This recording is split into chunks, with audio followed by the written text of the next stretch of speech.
Hello mga idol. Meron po ditong nanghihingi daw ng tulong. Bibigyan natin ng pera. Bigyan natin ng pera.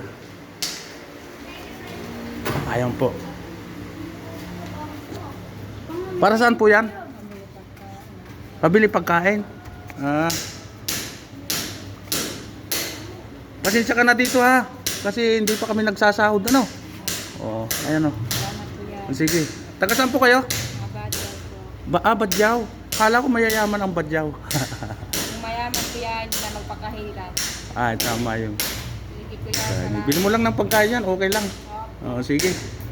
Ingat. Okay.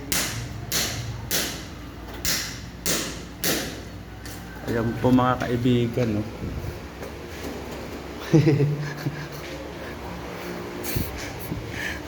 Kakaawa naman, Sige.